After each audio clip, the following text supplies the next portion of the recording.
ublažiti početne udare, znači koji mogu da nastanu, i omogućiti brzu stabilizaciju svakog poremećaja u sistemu.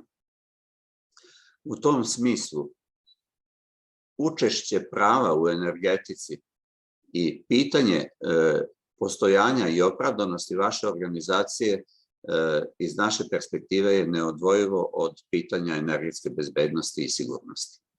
Svima vam želim srećan rad u ovoj konferenciji i puno pozdrava iz Beograda. Hvala. Hvala gospodine Iliću na ovim lepim rečima podrške i na zadacima koje ste nam dali.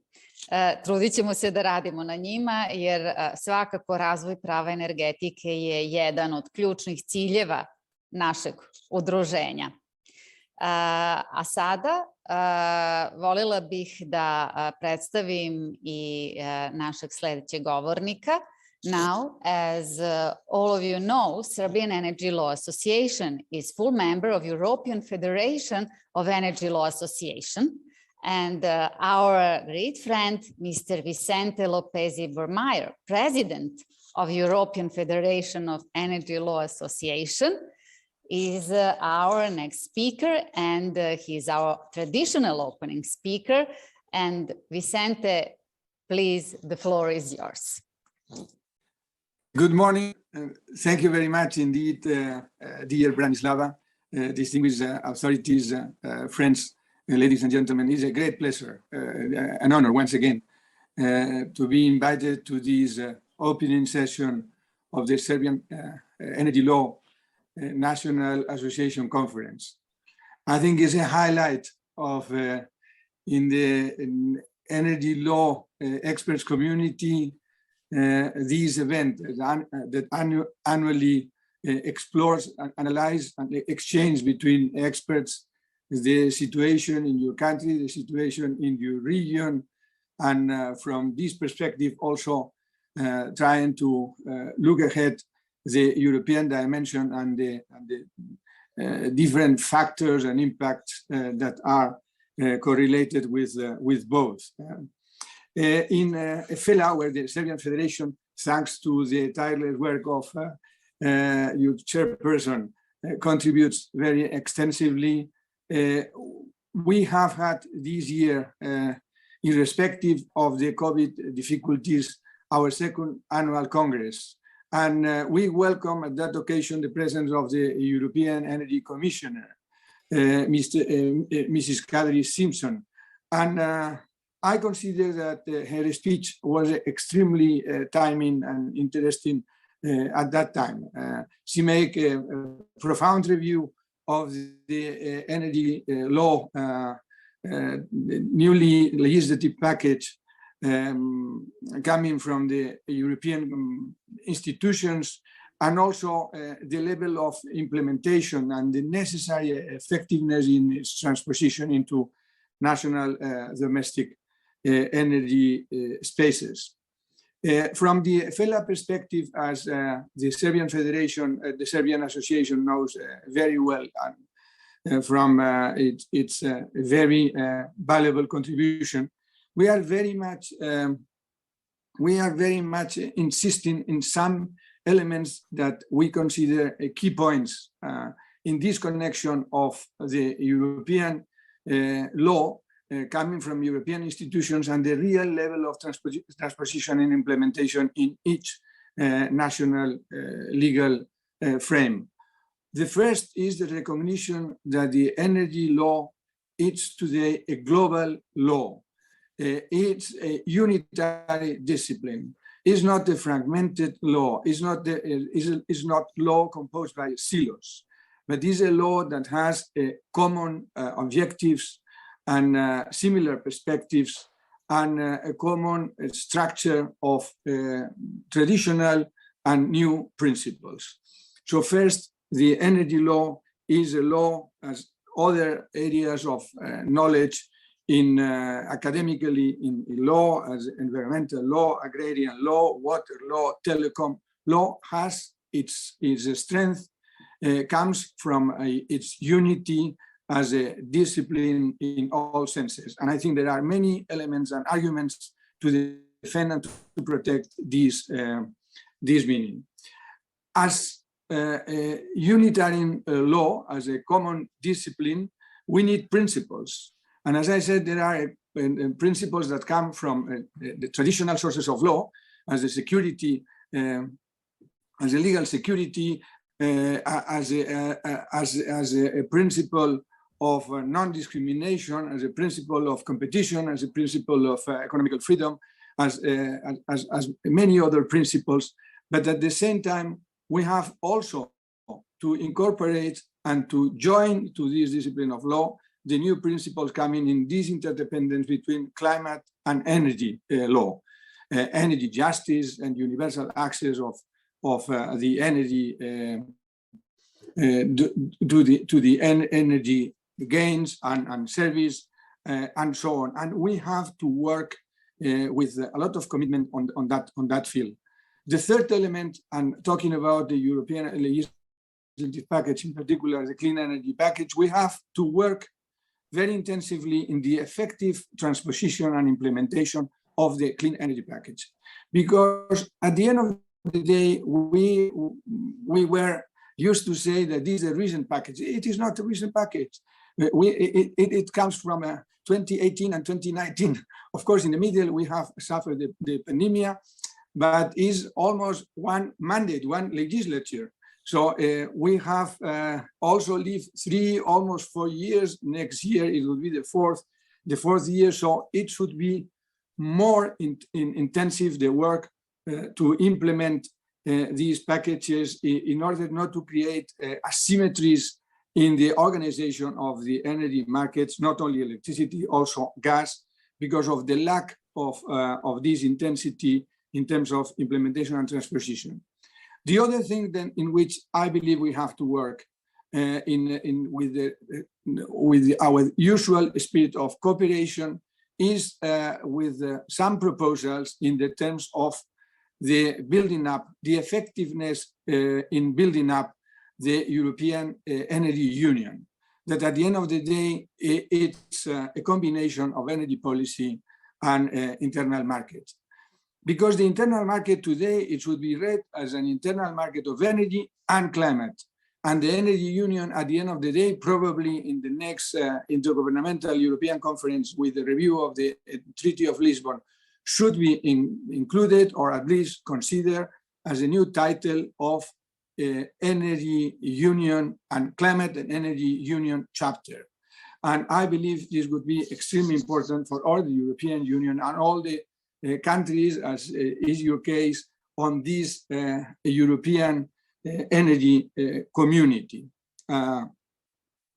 The fourth point that I consider is essential and is very much touching the question that today we are living with regard to the energy prices at a very high level, the market's redesign. And I believe we have to make all an effort to this restructuring consistent and coherent of the European energy markets in line with the European spirit and also with these definitions coming from the European legislative packages. Because we said during this latest week that the events that we have lived are in the energy sector are very much or were very much unexpected. I'm not entirely sure about that. I think some of the ingredients of the actual energy prices crisis with some perspective, historical perspective, we could have been able to identify, I think rightly, because some are very much connected with geopolitical reasons in line with the elements of the supply and the dialogue with the traditional suppliers of very important energy resources to the European continent, from the north and from the south. And I believe this dialogue that should be permanent, perhaps it has suffered some failures in the recent period. So we have to restore this sort of dialogue to improve, to make it more effective, and not to suffer this inconvenient and to some extent unexpected situation. I do hope that in the months to come or in the weeks to come, this level of understanding and dialogue with our traditional providers in the field of energy, particularly in the field of natural gas, will be improved, and that situation will be at least partially restored as soon as possible. And the second element is the type of, as I said before, the restructuring of the electricity markets, because coming from the European directives and new regulations, in fact, we don't have yet one single design of a European market, centralized one. We have two, the centralized, the decentralized and decarbonized market. And we have to establish the convenient bridges between both of them. I would like to read a couple of bi da navedem nekoliko stavova vezano za objavljivanje u španskim novinama. Nivo analize koje smo moj kolega i ja razmatrali vezano je za pitanje koje se fokusira na ovom veoma interesantnom srpskoj konferenciji, međunarodnoj konferenciji o današnjoj konferenciji. Znači, bilo je dosta pomena u španskoj štampi i vezano za električnu energiju i gas. Otvoren je znači ovaj poziv na učešće u ponudi vezano za open to competition. Consumers were able to choose their suppliers, and regulatory bodies, that is the institutional part, were established to ensure the proper functioning of the market and the necessary transparency.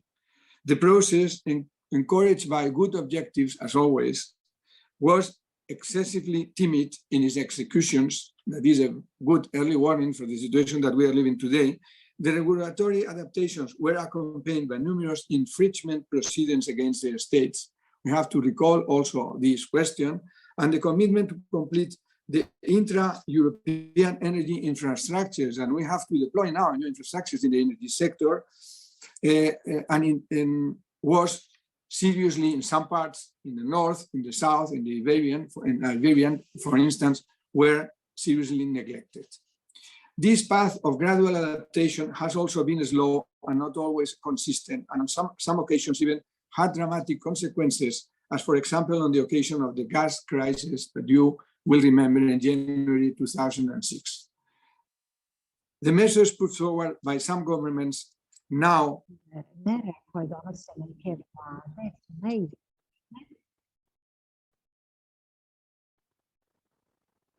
imajući u vidu visoke račune za električnu energiju i gas, pokušavaju da smanje sve utjecaje na političku situaciju, šta više kratkoročna rješenja neće rešiti važna pitanja. Evropska komisija je 13. oktobra izdala saopštenje vezano za sveobuhvatno rešenje. Treba da bude holističko rešenje, da bude prisutna kreativnost. Imamo probleme sa Rusijom i mediteranskim zemljama. Evropska unija ostaje isporučilac i ništa po našem mišljenju se neće rešiti kroz izbor jednog kupca.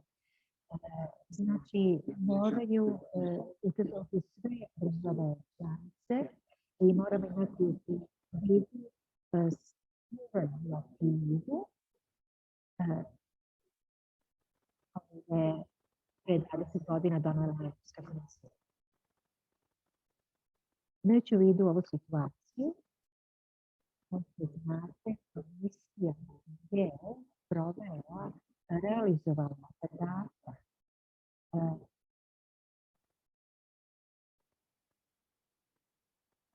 koji podrazumeva određenu odgovornost i rešavanje određenih pitanja koje je moguće. I počeli smo da ostvarujemo te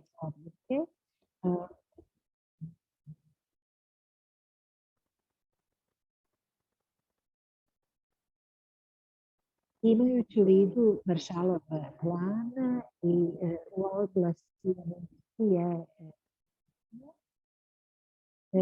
i realizaciju interkonekcija, danas imamo zeleni sporazum koji podrazumeva digitalizaciju energije za implementaciju energetskog paketa u više sektora i na više nivoa vlasti sa ciljem da se 2030.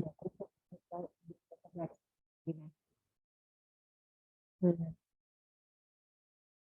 Treba bolje da se reši situacija u oblasti gasa i električne energije. U slučaju Srbije, Srbija je veoma blizu rešenja koje ima u vidu Evropska unija. Treba uneti inovacije gde je potrebno na regulatornom nivou i tradiciji evropskih univerziteta.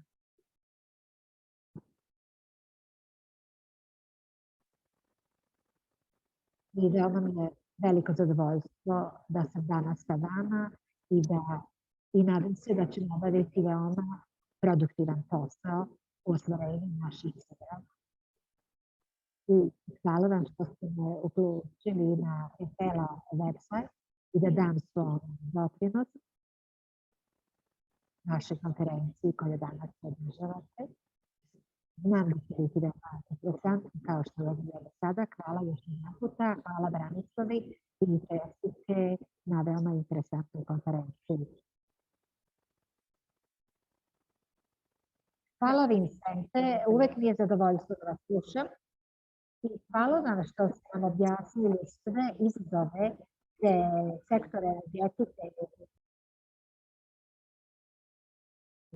i to su veliki izazovi i ono što treba da uradimo i hvala vam što nam ukazujete za najbolju koordinaciju. Thinking together how to solve all problems and potential and future challenges. And thank you for your support of our association.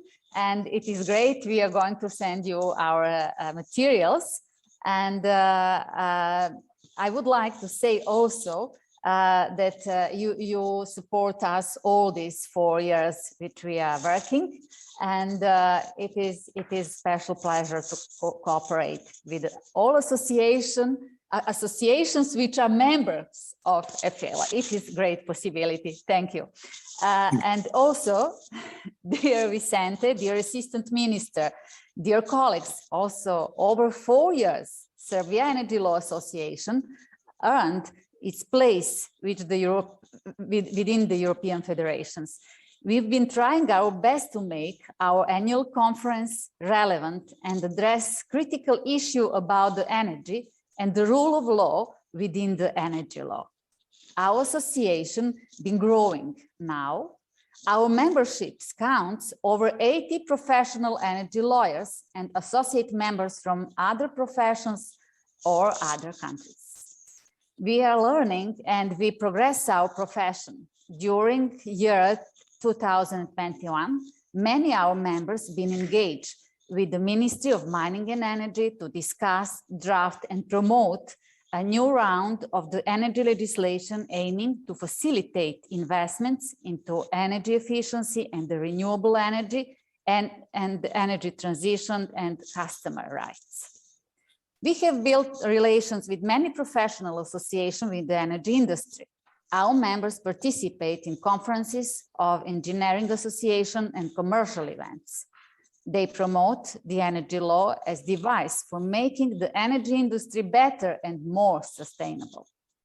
I'm proud to say that we are partners with so many engineers and business leaders and that are shaping the energy sector together with them. Our association has a seated discussion and public hearing within the Parliament of Serbia and with the National Convent for European Union. Our members provided a number of presentations and discussions. However, we are far from achieving our aspirations in terms of sufficient investment and actual transformation of the energy industry in this country towards sustainable and climate change ready, more durable and with better security of supply. A lot more has to be done. More investments, more contracts, more revenues to energy lawyers, and more valuable work are needed. This conference is intended to serve that purpose. We would like to learn more about the politics and law of climate change and to explore the risks of actual energy markets and price formation that caused recent price increases. A lot has been published in media about these problems. Today and tomorrow, we are going to talk with the lecturers who are actually engaged hands-on at the market and institutions with all these challenges. We want to go beyond media headlines, explore and understand what is going on. As usual, every working session and with lessons learned by our members. This is our way of work. You know that traditionally. Dear colleagues, listen to presentations, ask questions, and discuss as you find appropriate. That is the best way to enhance our lessons learned and get the most from this learning opportunity. And thank you for your participation. And I would like to hand over to our founding member, George Popovic, who is going to moderate our work today, titled Energy Prices, Environment and Climate Changes. George was a partner in law firm CMS. He returns to membership after a period in telecommunications industry as a member of board of Telenor, and we all welcome him back. George, the floor is yours. Thank you very much, Branislava. Hello all, I'm very happy to be here to moderate this session in, I would say, at least two capacities. One is as a member of our association, which I believe really is very essential for the legal profession and ever high relevant topic of energy law and energy crisis and the challenges that we are facing on the environmental protection, but also as a managing director of Risalta, the company that's actually regionally trying to raise the energy efficiency and renewable. Pokušava da podigne energetsku efikasnost. U suštini, ja mislim da je ovo veoma relevantna tema o kojoj se razgovara danas i koja se odnosi na klimatske promjene. Mislim da smo svedoci istorijskih pikova cena u energetici koje mislim prosto su otvorene za diskusiju o uzrocima. Ono što prvo pada na pamet, prvo počevši od nedostataka skladišta, pitanja reka TPG-a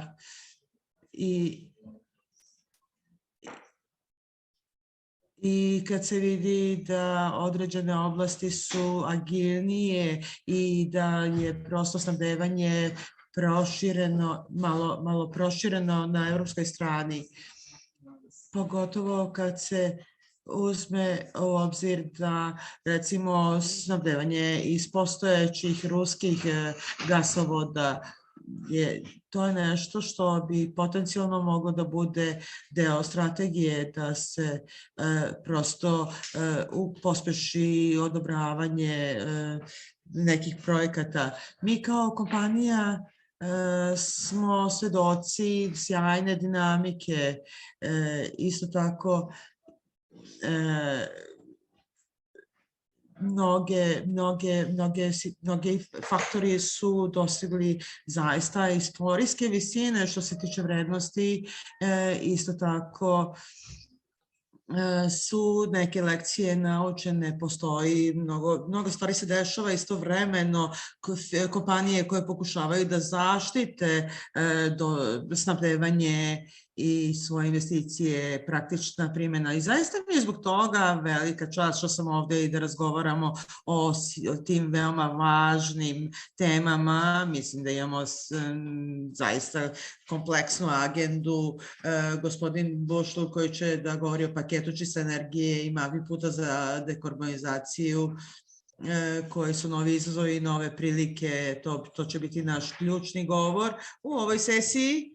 I nakon toga sledi gospodin Petar Vajda, koji je viši ekspert za zaštitu životne sredine u Sekretarijatu energetske zajednice, koji će govoriti o izvršavanju obaveza iz ugovora o osnivanju energetske zajednice koje se odnose na zaštitu životne sredine. Onda krećemo dalje na studiju slučaja u odnosu na, znači,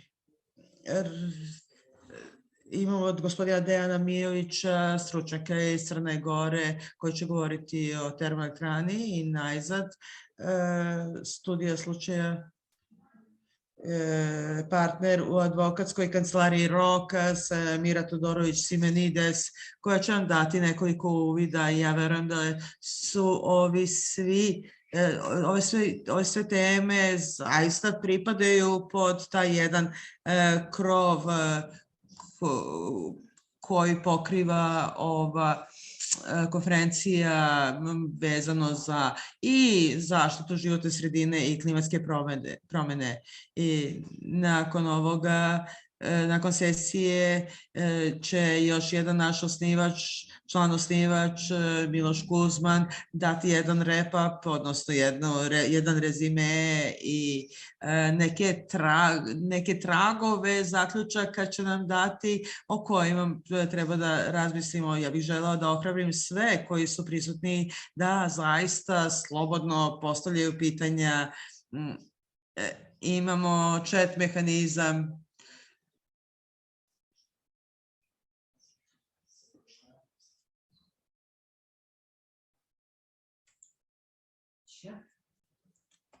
Ali obećavamo da ćemo, ono što ne uspemo da odgovorimo, odgovorit ćemo vam u pisanom obliku. Zaista ovo je veoma interesantna oblast i konferencija će biti veoma dinamična. Dajem reč gospodinu Dirku Bušleu, zamjeniku direktora u Sekretarijatu energetske zajednice, jedan od najrelevantnijih osoba u ovoj oblasti i zaista nam je čast što ste ovdje sa nama, gospodine Bušle. Molim vas, izvolite sa prezentacijom i da čujemo vaš doprinos. Hvala mnogo, Đorđe, na ovoj zaista sjajnom uvodu i predstavljanju. Branislava, hvala ti što si me pozvala da još jednom otvorim godišnju konferenciju UPES-a. Nije to samo velika čast, nego i velika inspiracija. Pratio sam i podržavao sam i kao član vašu organizaciju i od osnivanja. Jedna stvar je da se organizacija kao ova osnuje, ali da ona ostaje relevantna sve ove godine i još da je ta relevantnost raste, pogotovo to je zaista veoma veliki uspeh i dostignuće. Znači, zajednica pravnika iz oblasti energetike vaše udruženje je važno za njih, ali je važno da imate i glas i sedište u ovo vreme kad se donose veoma važne odluke u energetskom sektoru, o energetskoj politici, ali i o budućnosti zakona o energetici. Tako da je to zaista, da ponovim još jednom, velika inspiracija da budem sa vama, Branislava, i sa svim kolegama. I mi imamo u Austriji, isto smo osnovali udruženje energetskog prava Austrije, tako da zaista prosto vi ste pozitivno prelili i inspirisali, evo stigli ste do Austrije sa tom inspiracijom.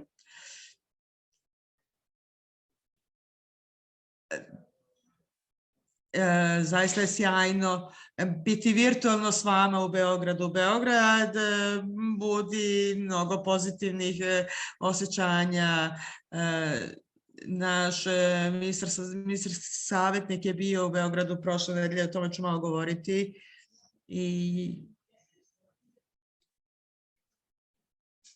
mislim da je to tema koju ćete vi razgovarati, znači poglavlje 15, poglavlje o energetici. Ja očekujem da će pregovori početi uskoro. Znači to je jedan veoma važan trenutak u odnosima Srbije sa Evropskom unijom i ja verujem da je to također znači prelazak na viši nivo integracije na tom putu Srbije na jedan intenzivniji način da se integriše srpsko pravo i evropsko pravo. Branislava, pitala si me o uticaju COP26 iz Glasgowa. Razmatrao sam to i izabrao sam da prosto malo izmenim ovu temu i da, jer ja nisam bio u Glasgowu, nije da bi to nešto izmenilo. I mislim, moram da priznam, voleo bi da sam imao prezentaciju i da sam imao selfie sa Obamom, ali to se nije desilo. Ja sam otišla u Moldovu umjesto toga. Moldova je ugovorna strana i danas je suočena sa akutnom krizom sa gasom. I zašto to pominjem? Da kada govorimo o dekarbonizaciji i kada govorimo o promeni energetskih politika i prava ka integrisanim propisima iz oblasti energetike i klime,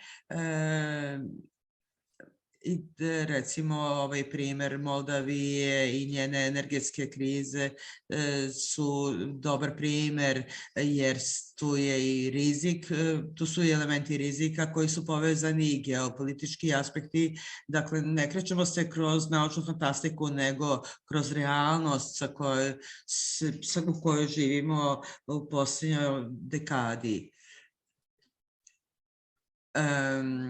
Pretpostavka je da ćemo u narednih 20 ili 30 godina živeti u tom jednom hibridnoj epohi.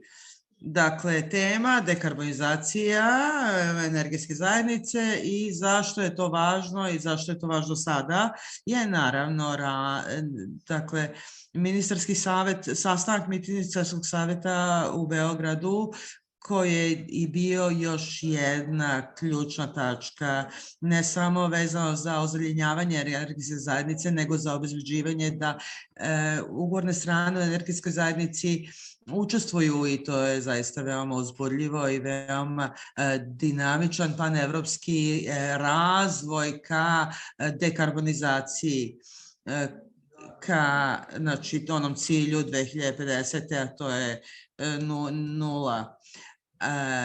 Emisija. Da, nula emisija ugljenika i evropska, znači govorimo i o Green Deal paketu i da budemo iskreni, UPES je, znači od zainteresovanih strana i od ugovornih strana nije.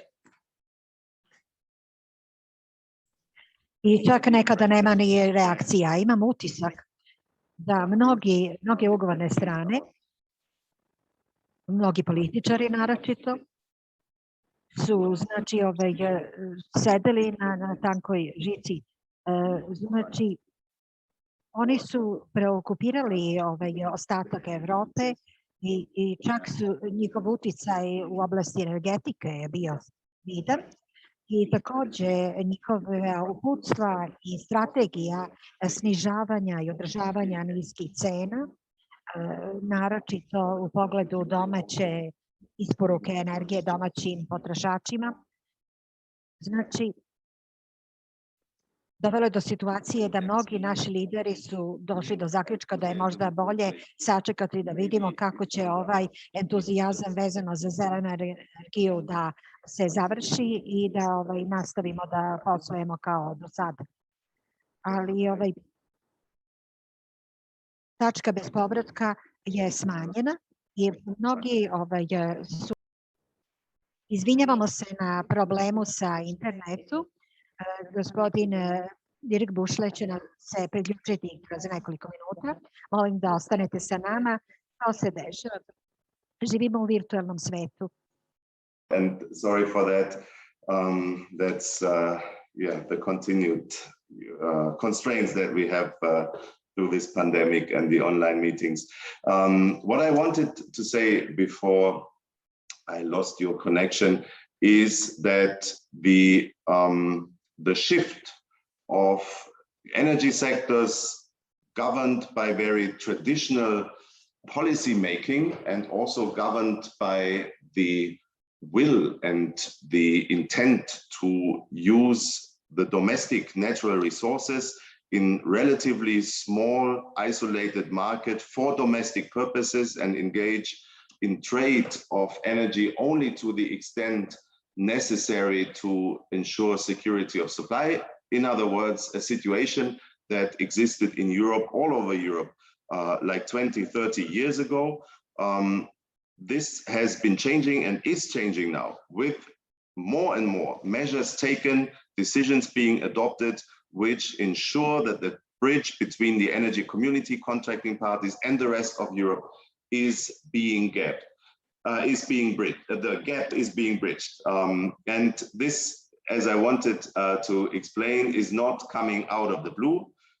We have had legislation in the energy community already for some time, like the Large Combustion Plants Directive that Peter Weider will talk about, which essentially put already expiry dates to many of the coal-fired power plants in the region, and which could have woken up those who believed that this situation, so energy sectors also very much built on carbon, on fossil fuels, would go on forever, or at least for a long time still in the future. We also had, result of the Belgrade Ministerial Council, a very interesting legal case being decided. You know, our Ministerial Council is kind of our quasi court, and they decided in a case concerning the Bosnian-Herzegovina power plant project, coal-fired power plant project of Tuzla 7,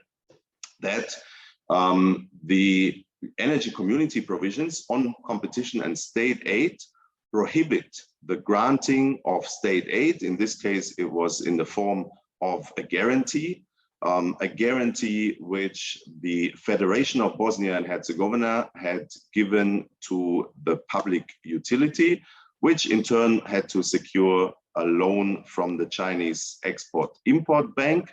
And this guarantee was not priced on a commercial level.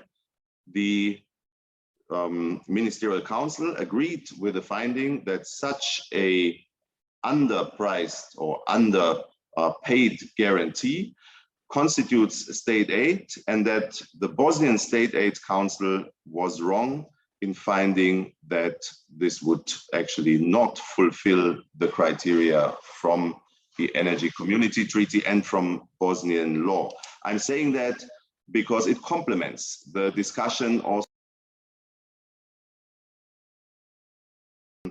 and it has been for quite some time already, not only been clear se vodi već izvesno vreme da postojeće elektrane na ugalj treba da se ugase ako želite. Power plant, regardless of all the problems that there are with financing, of all the political implications, it is also legally very, very difficult to do. And in other words, it has to pass a very detailed legal scrutiny, which this case didn't. And another reason I'm mentioning that because the council defending Bosnia and Herzegovina was from Serbia. He may even be a member of the association, and we had really very interesting exchanges on the case. And I'm very happy that the Ministerial Council decided the way it did decide, because for the energy community, this is an important step forward in clarifying that general legal rules such as competition and state aid do apply to the contracting parties, but also in this important transition process.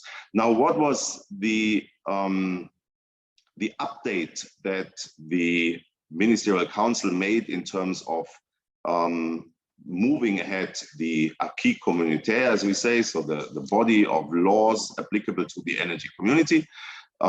It concerned evidently the clean energy package. And again, I'm not going to present to you the clean energy package. That is something that you have been doing in the past. And I think UPS, before everybody else, consists of members and lawyers who are very much aware of what the European rules are in this respect. Well, they are now also the energy community rules.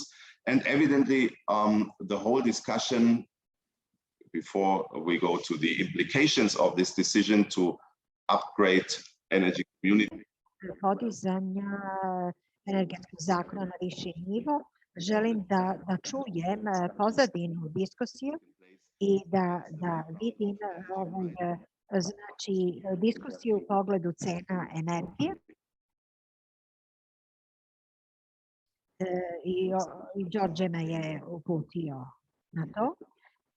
I vidimo znači mišljenje ministara kad su došli u Beograd i kad su izrazili svoje mišljenje i vratili se kući i pokušali da rešavaju određena pitanja.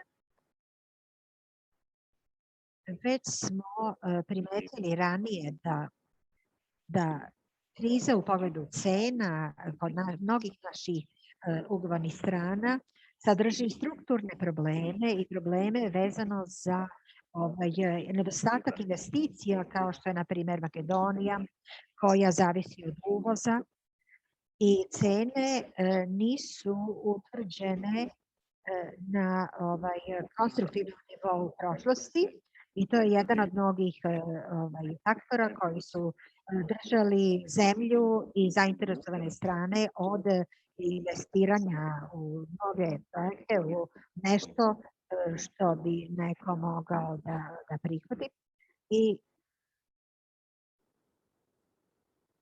I sve je to znači obelodanjeno kroz cene energije. Šta lideri naših ugovornih strana doživljavaju je gubitak autonomije. Znači, moraju da prepuste donošenje odluke na nekome drugome. I, Đorđe, znate da znači konferencija između Azije i Evrope u pogledu pitanja gasa, to je bilo gas je bilo najskuplje veleprodajno tržište u Evropi, znači tržište gasa. I problem prenosa goriva baziranih na ugljeniku, na obnovljive izvore energije. Možda je to tranzicija koju oni nisu formalno potpisali, ali to je veoma konkretno pitanje, ali to povraćanje autonomije je jedna nova motivacija ministara energetske zajednice i ugovornih strana energetske zajednice i želimo da zaključimo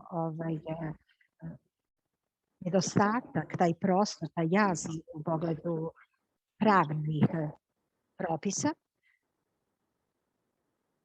I također želimo da napredimo direktivu električne energije i gasa u okviru nove direktive gasa, obnovljive energije i regulative. Sve to želimo zato što verujemo da to dovodi naše zemlje u okvir Evropske unije, da ih približava okvirima Evropske unije. Verujemo da treba da ostanemo u tim okvirima i da da idemo dalje. U Beogradu nije znači običaj da ugovorne strane rade. Znači moramo da idemo dalje, moramo da ubrzamo naše realizacije odluka i u okviru čistog energetskog paketa, u okviru logičkih mogućnosti i u svetlosti onoga što su ministri već rešili da usvoje kao staza za dekarbonizaciju energetike i uključuje elemente koji su do sada nedostajali, elementi iz zelenog sporazuma.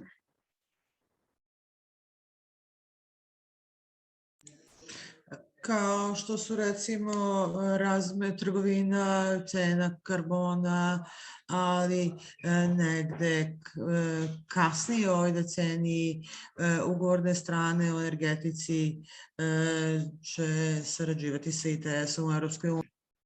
A measure of regaining autonomy for the energy community, because we all have witnessed and are witnessing that the European Union comes out with initiatives like a CBAM, cross-border adjustment mechanism, which evidently will hit those of our countries who export non-priced carbon energy or carbon electricity to the EU, and also economic sectors such as cement industry and others, quite significantly. And I'm sure that you as energy lawyers have looked into the CBAM already.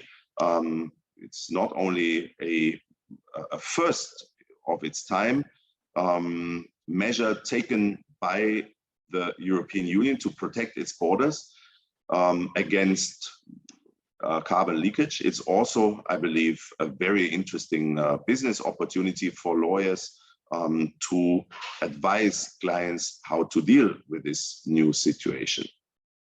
Now, what remains after the decisions being taken in Belgrade, clean energy package and a decarbonization roadmap, is the setting the appropriate targets. So we still are looking forward, I must say, to a very intense discussion that we will have about not only the rules, how the rules will look like, but what will be the level of our ambition. And this, as always, target discussions have it, will evidently be a very intense discussion, negotiation that will take place next year. So definitely there's something to be looked forward to. What we are already doing in the Energy Community Secretariat is we review the so-called National Energy and Climate Plans, which are the roadmaps for countries how to decarbonize, but also how to do decarbonization in reconciliation in a holistic manner, looking at all aspects of energy and other policies. These are very interesting documents. We started with North Macedonia. We're just about to finalize recommendations on the draft NECP for Albania, and I believe they will play much more than in the past energy strategies and other documents, of which there were already many. They will play a much greater role for countries' own decarbonization pathways.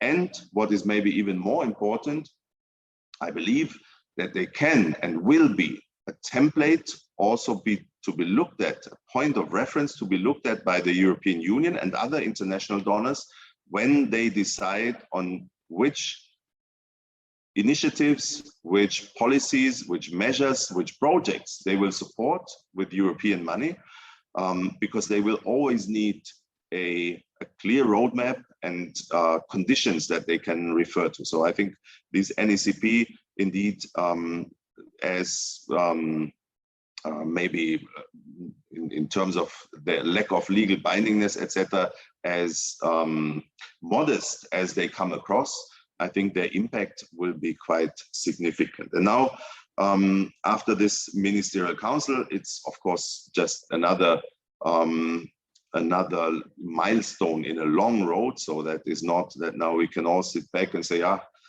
decarbonization has not happened, but at least we are on a good road, and everything else on a good road. Everything else is just working down the to-dos. It's just implementation.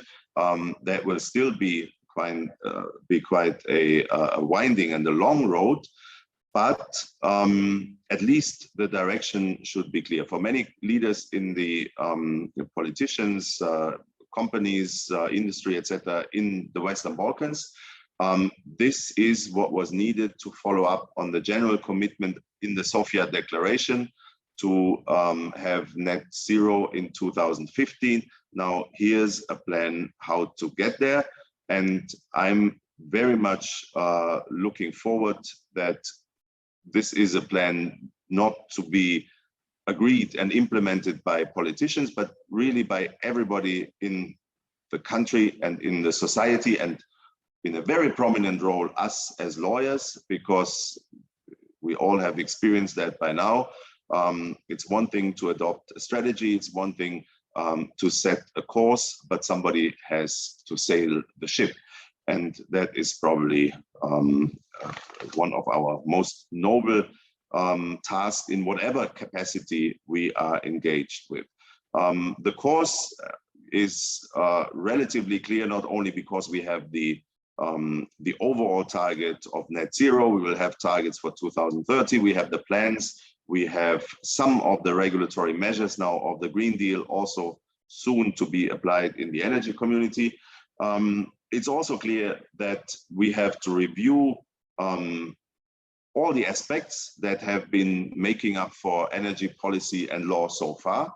So we will have to review, first of all, the technology or the energy mixes. It is evident, and Serbia is leading that way in the region, that we need to ramp up renewables much, much faster and much cheaper than in the past. And this is something which I can really witness, I did witness from firsthand, would not have been possible without the engagement of many lawyers, energy lawyers in Serbia, and also members of UPS. So this is really using energy law in practice for the purposes of decarbonization.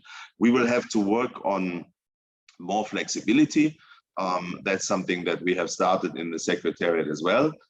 We're talking here about batteries, we're talking here about engaging the demand side, the consumers, decentralization. All the catchwords, of course, come with very concrete legal tasks and need to be implemented. That should be a huge area of to-dos for all of us in the future. It will need this coordination by the governments, and that's why I'm very happy that also Zoran is here and endorses this process and the work of lawyers from the ministry side. And I must say we are very, very well cooperating with the Ministry of Energy as the Energy Community Secretariat. And I will finish on that note. I think it's not only the target, so it's not only the overall level of ambition that we are still lacking. It's also one aspect that has been occupying us in the energy community for a long time, which is a big boost for decarbonization, for deployment of more renewables, for more resilience and security, and that's regional integration. Maybe the energy community's weakest point so far, but we hope that next year we'll see the framework and individual projects also for market coupling and for finally turning the Balkan markets, making use of the good infrastructure that is available, making use of combining different energy mixes, making best use of combining small markets to a bigger one and integrating it into the European. That's what's still on our to-do list. And all of this, as I mentioned before, will not be pulled off by politicians alone. In the end, it is the companies that need to follow, and sometimes more often than not also lead the way in moving ahead, and it's the lawyers that in this on this long path to decarbonization will all have to use our experience and our skills to make sure that it's not only a path to decarbonization, but it's a solid road, and economy, companies, policy, and society can actually walk towards the goal that we all share. And I would once again like to thank Branislava and UPS for really being a trailblazer in this respect. I have not such experience in any other country of the energy community, so you do stand out. Thanks a lot. Thank you very much for this great speech and great points raised, Mr. Bušle. It's really a privilege to hear directly your thoughts and your vision. I don't think we have particular questions, but I think your points are well understood, and in case there are some follow-ups, we will definitely be happy to forward it to you. But maybe I would just very briefly have one single very quick follow-up on what you said around the entire environment in which we are operating, also as a profession, but also in the economy. Would you say, by and large, that this energy crisis or overall energy supply crisis is actually sort of a booster to really a booster? Do we understand you right when saying that one can conclude that the crisis, apart from being a very crisis, is also a booster for a faster action on the green agenda? And whether this also goes to, for example, the role of other players, for example, incumbents on the market. I will give you one brief example.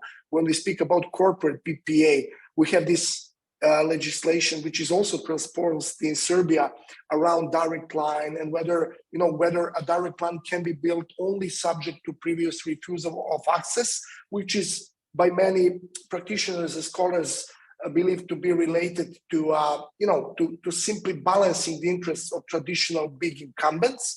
And do you see shortly incumbents grasping the opportunity rather than staying on the other end on traditional, let's say, behavior or approach? Thanks a lot, George. A very complex question. Okay. I think I can offer maybe just a few general remarks.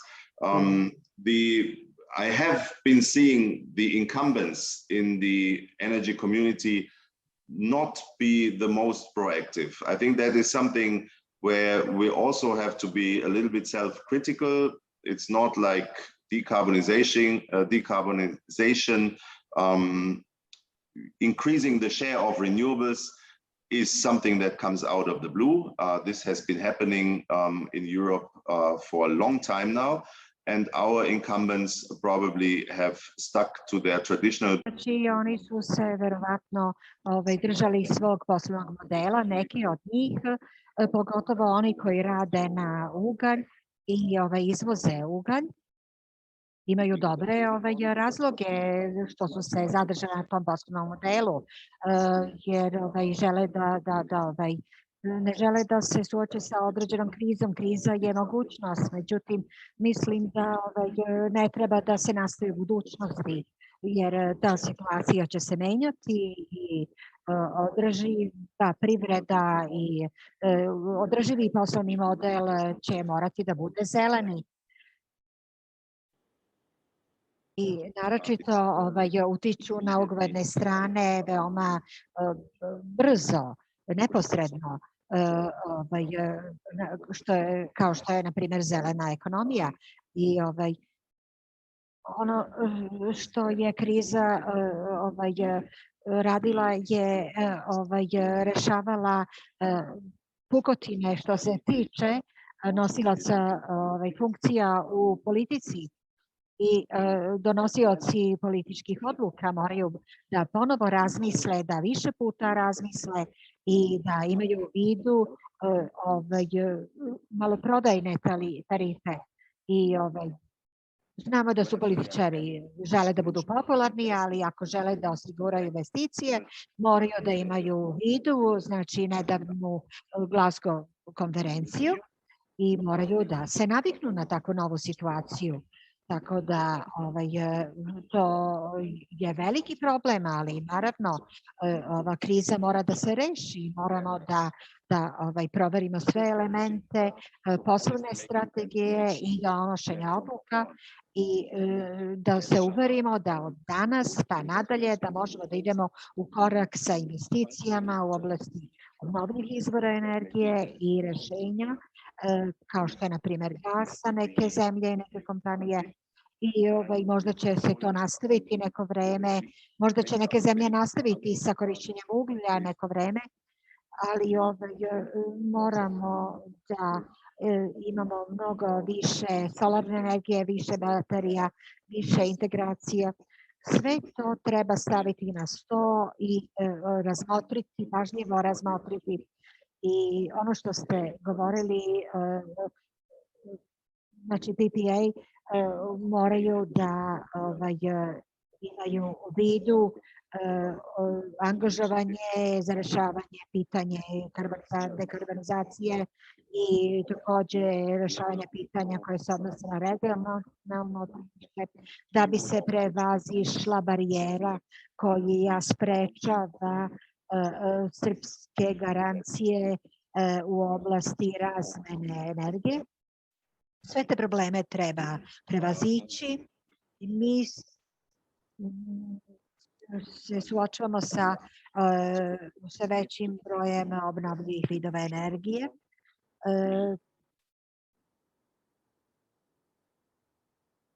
I tu ne treba samo da bude prostor za privatno investiranje, već je krajnje vreme da donosioci odluka vide da tu treba da se uključe i javna privredna društva.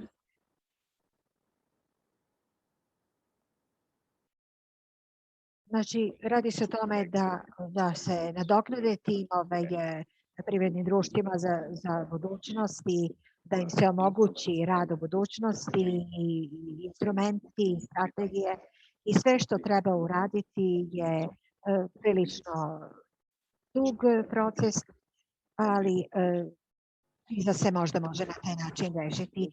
Hvala vam, gospodine Pušle. Znači, veoma ste nam razjasnili i veoma inspirativno ste nam izneli sve. Kao što smo spomenuli, govor je bio veoma inspirativan i zahvaljujem vam na pomoći i na onome što Branislava već nekoliko godina pokušala da radi. Ja sam se, znači, pridružujem čestitkama,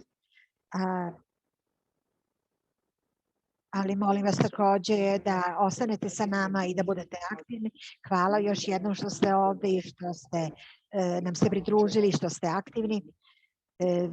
Veoma se radujemo što ste sa nama. Da, što se toga tiče, idemo na drugog govornika koji je gospodin Petar Vajda. On je viši, znači, ekspert za zaštitu životne sredine u Sekretarijatu energetske zajednice.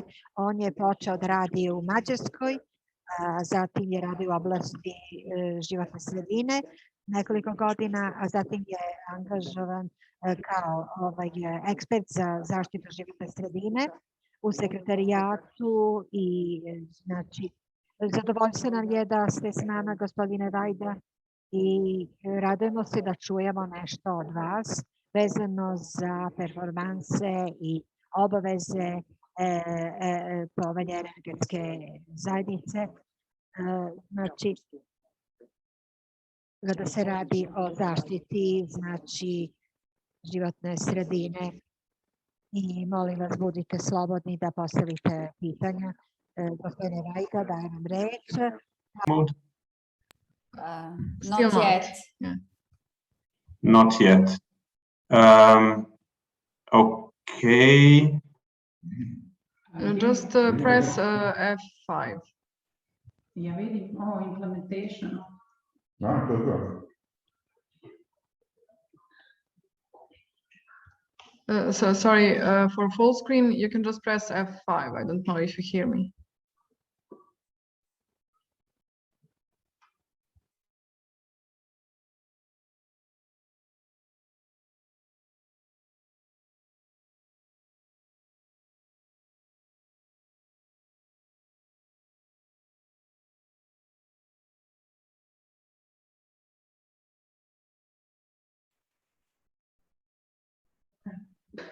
A ne možeš da ideš.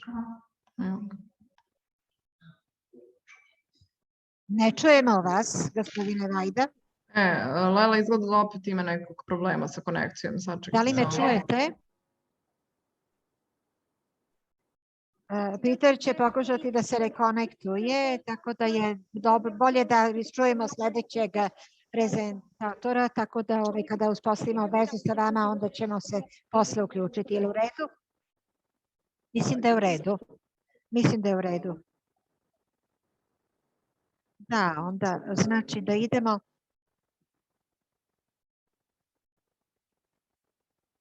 Također imamo temu, znači...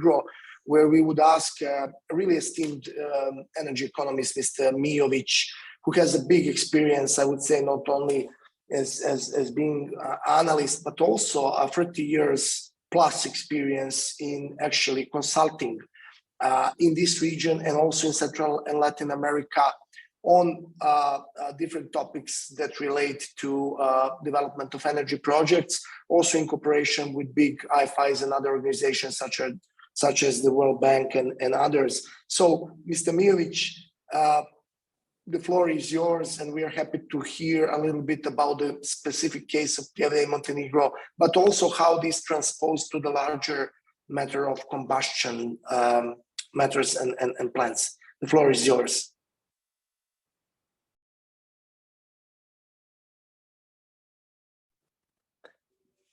Just unmute, please. Okay. Yes. Great, we have you. Okay. Can you hear me now? Yes. Okay, thank you. Well, thank you for inviting me to the conference. As an economist, as you may expect, I'm not very much into these legal aspects of the energy sector reform, but I would like to use this opportunity to share with you some concerns that we have here in Montenegro, which I believe also have quite an impact on all of you and all of us here who live in Europe, since this case that I'm going to be presenting has implications for many of the coal plants that are, and thermal power plants that are now in operation, and we'll have to abide by these new energy sector laws, which, as you know, have very strict criteria for emissions. I will, as you can see, there is a few slides here which will help present the case. And I would like to start my presentation by reading a conclusion from the latest annual report of the Energy Community Secretariat, which reads as follows. The ecological reconstruction of the thermal power plant Pljevlja, which was opted out, is delayed, since the plant has exceeded its 20,000-hour limit. So the Secretariat launched infringement procedures against Montenegro. Further delay in bringing the plant in line with the emission limit values for new plants under the Industrial Emissions Directive must not take place. Okay. The issue is the following. The Montenegro really would like to have this thermal plant in operation because it represents about half of the whole energy supply, electricity supply in the country. So it is strategically important, economically, politically, and in all aspects. On the other hand, Montenegro is also the closest candidate for accession to the European Union, and as such, really wants to implement all the regulations and all the laws that apply here in Montenegro, since it, as I said, it has practically harmonized all these laws. So any infringement of such law impairs its chances to be invited to the European Union. Therefore, it is of great interest for all of us here in Montenegro, but I think also for all other countries in the region, how the Energy Community Secretariat will and its ministers will treat the case of Montenegro. It has not done so during this latest meeting, and this is one of the questions which I would like to pose at this conference. Why it has not happened? Since everybody expected that, you know, for a case which has been now under study for more than 6 months, there was plenty of time to review the case and the arguments pro and contra. The problem with this ecological reconstruction is that it cannot, even in its you know, technically, it cannot comply with this industrial emissions directive, as you will see from the slides which are presented. There are the new industrial emissions directive has much stricter rules than the ecological reconstruction can possibly meet.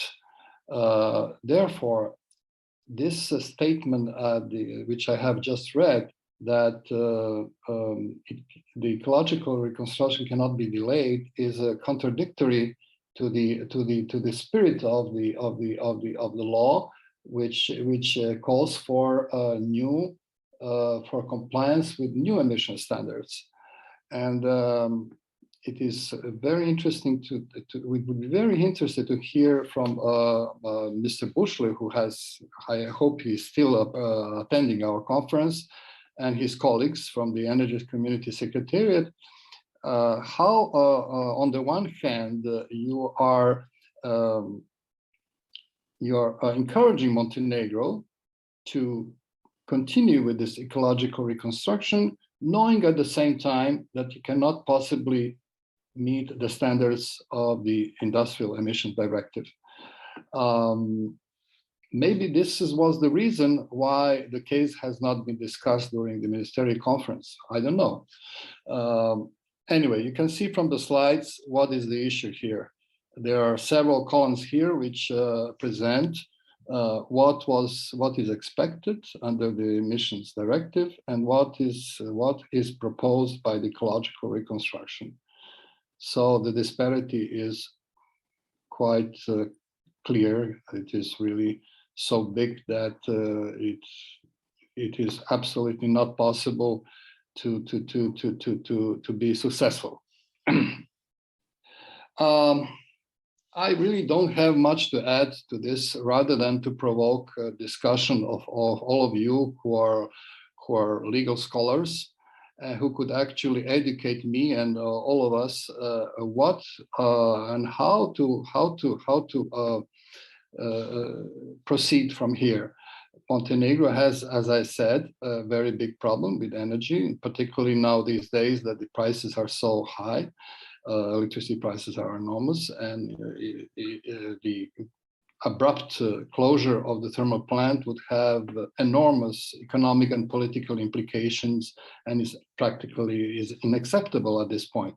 On the other hand, you know, we really want to be a member of the European Union in a couple of years, as was informally promised to us if we comply with all the European acquis.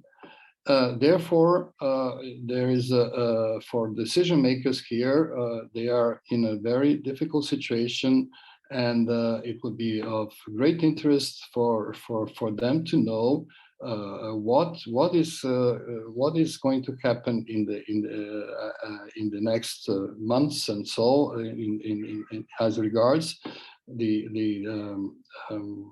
treatment of such specific case, which has, as I said, wider implications. I have here mentioned a number of questions which are of concern. They have to do with the security of supply, which I just mentioned. It has to do with the financing of ecological reconstruction of a thermal plant, for which there is no commercial financing available. Therefore, the only possible way to do it would be in the form of state aid, that is to say, with government money, then this would also have implications on competition and competition laws. Continued operation with the thermal plant, on the other hand, is against also has a certain implication on human rights, because as you know, according to the environmental rules, Montenegrin citizens have the right to clean air, and particularly local people in Plevlja. Therefore, I have raised the issues. I have raised some certain questions, and I would be very obliged if if we could have a discussion and particularly contribution from our colleagues from the Energy Secretariat, Community Secretariat, as regards the treatment of of this particular case. Thank you. Thank you, Mr. Milic. We do have, of course, our dear colleagues from the Energy Committee Secretariat. However, I believe some of the questions you raised are actually pertaining to the local policy makers and their willingness and their walking the talk and fulfilling obligations that they have under the treaty and related acts. But anyhow, I believe that Mr. Vaida here do have a presentation that will tackle this matter, as I announced earlier, and I would suggest that we maybe now switch to Mr. Vaida, and then also I would of course invite also Mr. Bushle and Mr. Vaida and Rosetta and any other participant to add to this discussion, of course. So, Mr. Vaida, again, the floor is yours.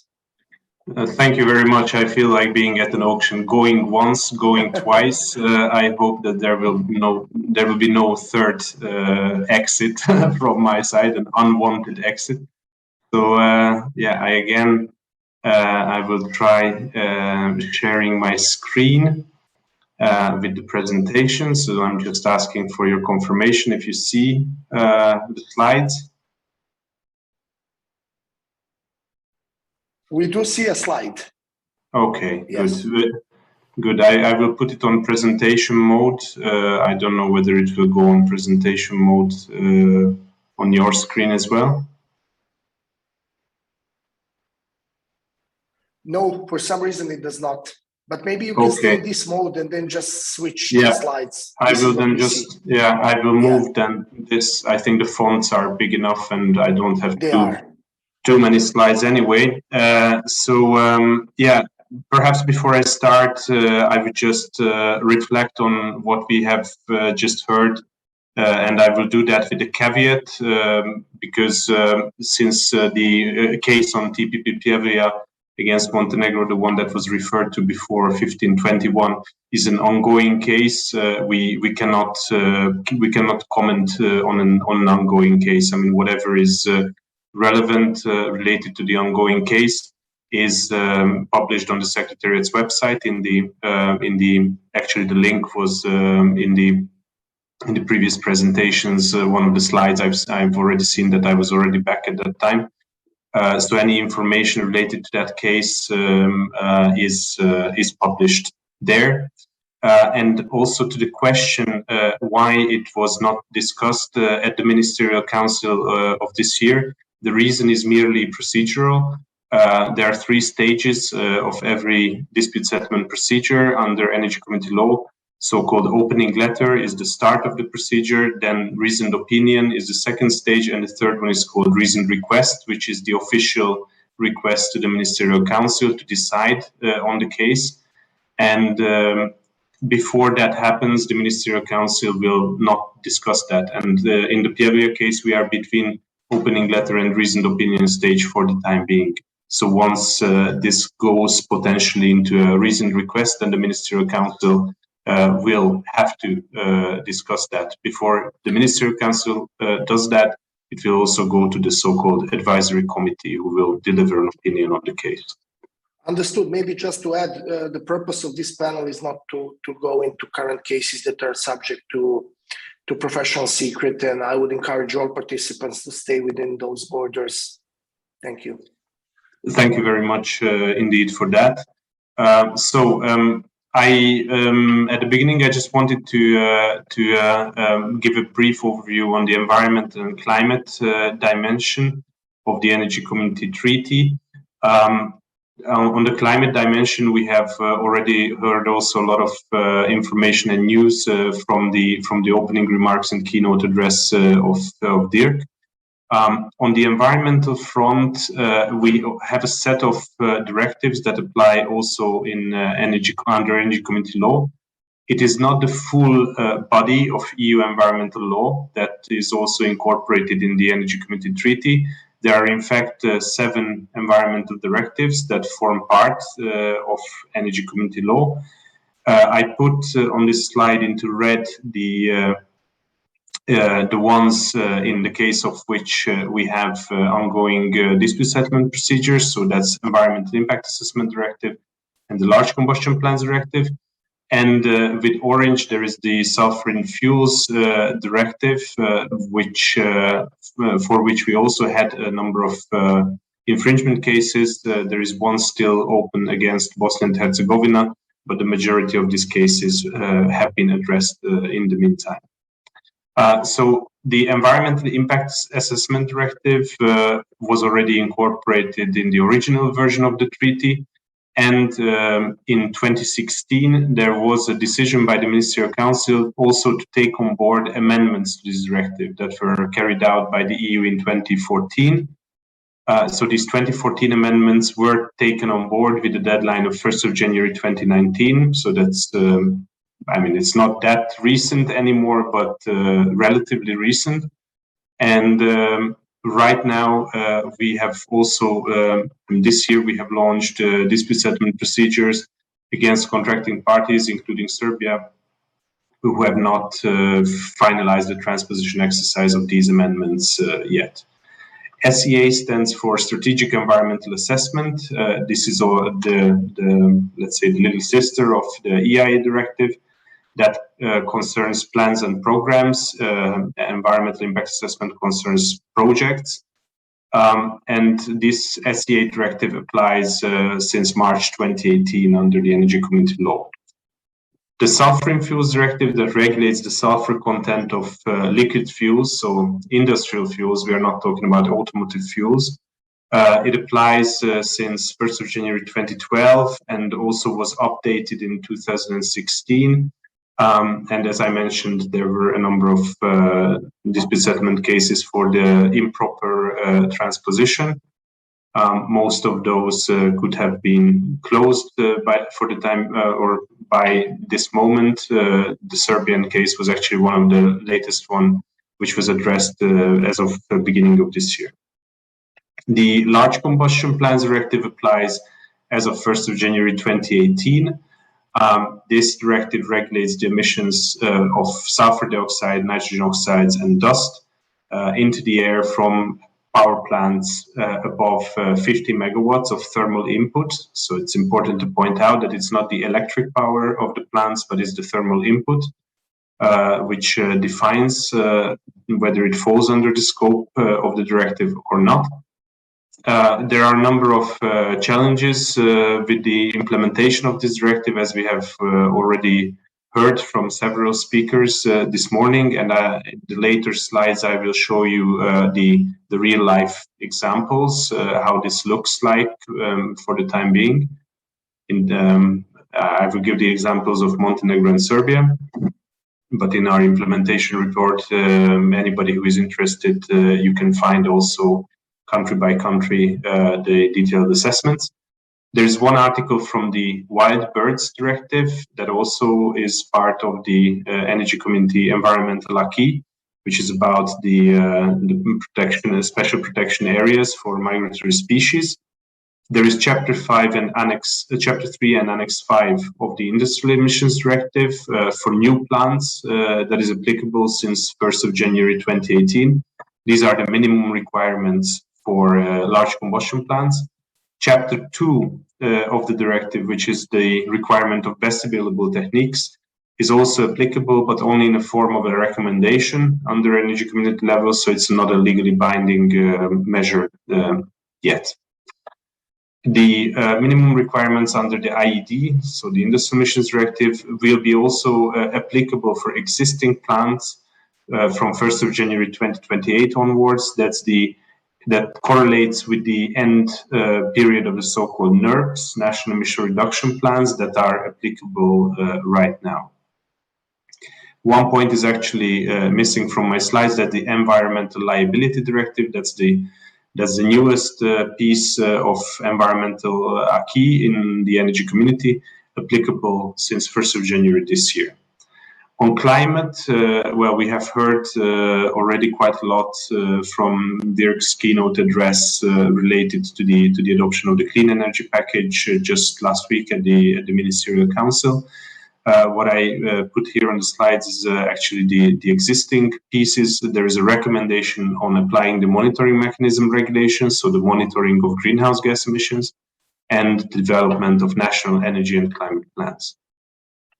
So now I will just go further, and I just put an example from our recently published implementation report, how the transposition and implementation check is done in our annual report. So you can see that it's done directive by directive. So on the left, you see that's like environmental assessment directives, EA and SCA. Next one is sulfur fuels, and then large combustion plants. This is actually the Serbian example. It just doesn't show up there. Then there is a color code for the assessment of transposition. Of course, the green check mark means that it's completed. Then this orange mark means that it's partially transposed. The implementation status of the directives is given by a percentage bar chart, and there is a brief description. Then later on, there is also textual description. I just couldn't put everything on our slide, but I'm inviting everybody just to check out on our website's implementation section. You can check it country by country, or you can download the entire report for the whole energy community. This is how we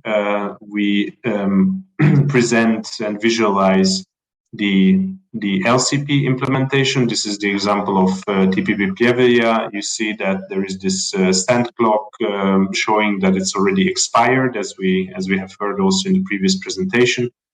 It has reached its opt-out end date, so the 20,000 hours have been already consumed. And since the plant is still in operation, this is the reason why then beginning of this year, the Secretary started the official procedure on dispute settlements for breaching the rules on opt-out. This is the other vehicle for implementing the Large Combustion Plants Directive, the NERP. It's shown on the example of Serbia. So you can see on the graph on the left the number of plants, so 17 in total that are under the LCP directive, 4 of which being opted out, and 13 are under the NERP. And on the right graph, you can see that this red line is the ceiling, so the NERP ceiling for the pollutants. and you can see like how much the ceiling is transgressed. So the SO2 ceiling slightly over 6 times. The reason for that is that when you do flue gas desulfurization, you can achieve well above 90% reduction of SO2 emissions. So once these investments will happen and will really pick up, then you will be able to see a rather major decrease of SO2 emissions. Of course, they still have to happen, as you can see from the graph. The NOx ceiling is complied with, as you can see from the graph, and the dust ceiling is also just below, the dust emissions are also just below the ceiling. We also publish the data that is being submitted. So these are the full emissions, including plants under the NERP and this opt-out mechanism. And these are the data, the second row is the data which is exclusively for the plants that are under the NERP.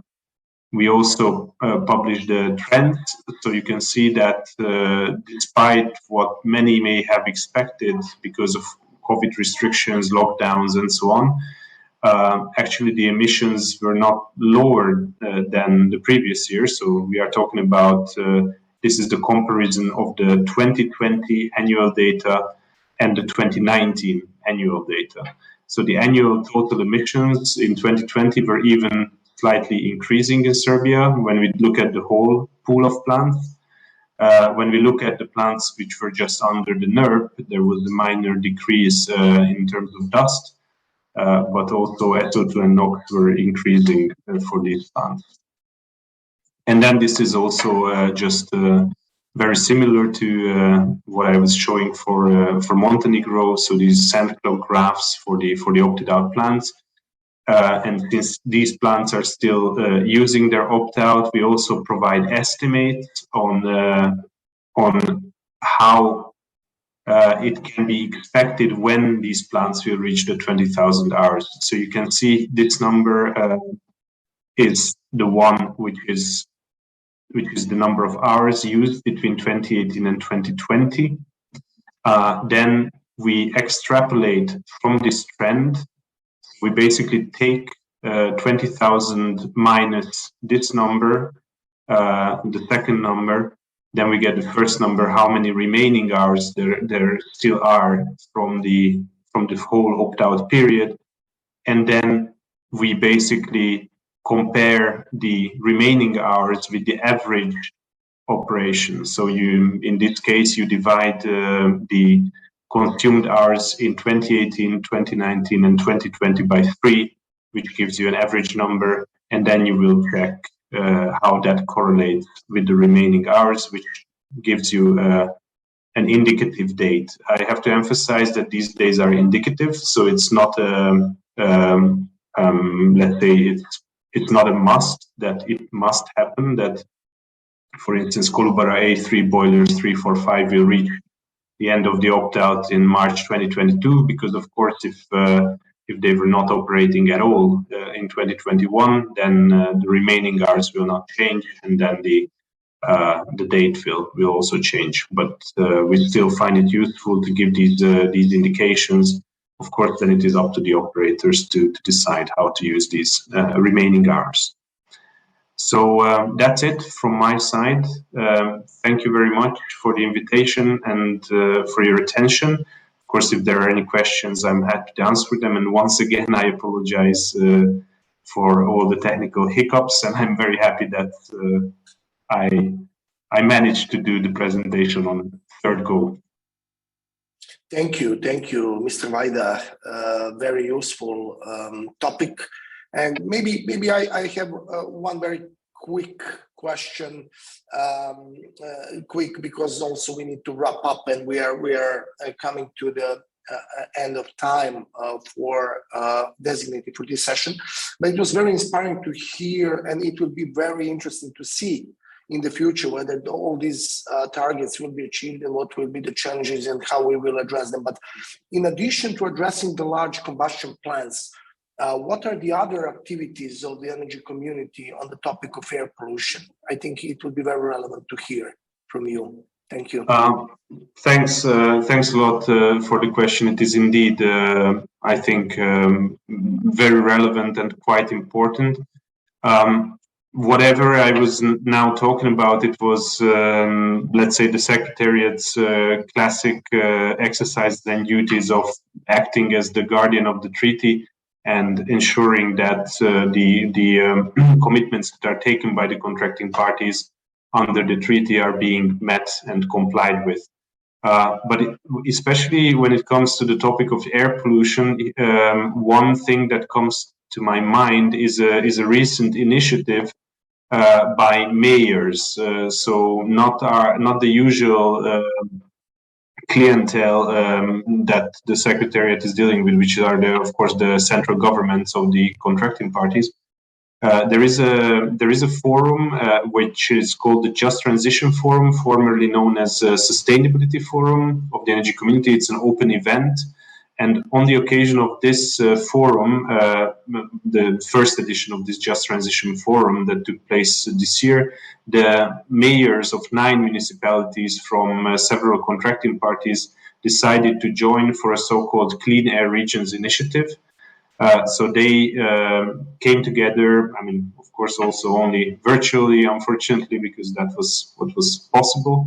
And they signed this declaration of the Clean Air Regions initiative, whereby they declared their intention to develop local air quality plans and to take ambitious measures to tackle air pollution. And there is some overlap. For instance, the municipality of Kakany, Bitola, so Kakany from Bosnia and Herzegovina, and Tuzla, they are signatories of this initiative, as well as Bitola from North Macedonia. So there is a bit of an overlap with the LCP topic, but it's not a full overlap. I mean, there are also other municipalities who don't have problems with the LCPs, but they still have problems with air pollution. So this is a new and dynamically developing initiative in the energy community. Great. Thank you, Mr. Vajda, very much. And also for your presentation. As mentioned, we are very keen and eager to forward any further questions we receive on any of the relevant topics. And with that, I would hand over to our last but not the least, for sure, participant, Ms. Mira Todorovic-Simenoides, who is a lawyer, very experienced one, partner at law firm Rokas, and also active in Greece. And happy for supporting our cause, Ms. Todorovic-Simenoides, and we would be happy to hear a little bit from you about the energy communities and how they do develop in Greece. I believe it would be relevant for all other countries involved. So please. Okay, good afternoon. Glad to be here again this year. I would like to present, as you announced, my name is Mira Todorovic-Simenoides. I'm head of the energy team of Rokas Law Office with seat in Athens. We have offices in most of the contracting parties of the energy communities in Belgrade as well, active in energy law, but also in some EU members. So what we do are obviously energy projects and supporting of energy clients in each of these members or countries, and also cross-border transactions related to energy sector. Now, today I would like to speak to you. I am going to upload my presentation. Okay, here it is. A little bit about energy communities that are imagined in a way and are proposed to be to bring the democracy in energy. They are very often related as energy democracy, and we are going to see why very briefly and shortly, what is going on the European level, and then we will go to the example of Greece. Now, In RES directive of the European Union, energy communities were mentioned in the previous one, a little bit more and a little bit specific in the new one. As we can see from the recitals, but also from the single article of the directive that addresses exclusively to them, the whole idea is that local citizens, local authorities, consumers of any kind, even the companies as consumers can undertake some part of energy production, saving, sale, trade, and so on to the local level, which can have a lot of benefits. Benefits are, among others, local acceptance of renewables, access to additional private capital, positive impact on region and local development opportunities, export, social cohesion, employment opportunities, energy efficiency at household level, fight energy poverty through reduced consumption and lower supply tariffs. Basically, to say it in more simple words, local communities or organized local citizens and authorities could, for example, produce electricity for their own consumption, or they can sell it to the grid in such a way that they can first reduce the consumption from the grid, but also they can earn some profit for themselves. They are not imagined what is often people have in mind, that they have to be small, something really like local, like for one building or something. On the contrary, there is no limitation to their size, and it seems to be imagined that they should be on equal footing with large participants. Basically, they can be large also, or united in associations. They can compete with the other large scale players, but also they have to be supported in order to achieve this. For instance, to be remunerated through direct support. We speak about feed-in tariff. Now, Article 22 more or less repeats this, that are intended for final consumers, that they can produce, consume, store, and sell renewable energy, that such renewable energy can be shared with the same energy community, but also that member states should provide the framework and promote and facilitate the development. Now, in the new law, in the new Serbian law of April, there is a first definition, there is some kind of introduction of energy communities in the law in compliance with the RES directive. We are going to see whether and how it will work in practice. It was not clear to me exactly, probably not still clarified, what will be the incentives for the energy communities to participate in the markets and in production. So it has to be developed. It is to be developed in Serbia. Let us see how it worked in Greece so far. Energy communities were introduced in 2018, so that doesn't mean some 3 years ago. And today, as we speak, it is quite hot subject, and there are a lot of energy communities organized in Greece, as I will show in this presentation. The scope of energy communities is a little more, maybe more developed than on the European level. So they should achieve social economy, solidarity, innovation, sustainability, production, storage, self-consumption, supply, distribution, high efficiency, cogeneration, and so on. They are, although they have a legal personality and they're registered in commercial register, although they have separate legal form. members. This is interesting, maybe, to mention. Individuals, private or public legal entities, local administration, here it is divided grade A, municipalities, and grade B, prefectures. So different level of local entities, local authorities that can participate. There is no some particular limitation to private legal entities, as it is in Serbia and in some point mentioned in the EU legislation. Now, there is minimum of the members. If there are local administration authorities, 5, if there are municipalities, 3, and so on. So there are certain limitation, which is always, and you will see through the next slides, that in case that municipality or local authority participates, it is always a little bit easier to go.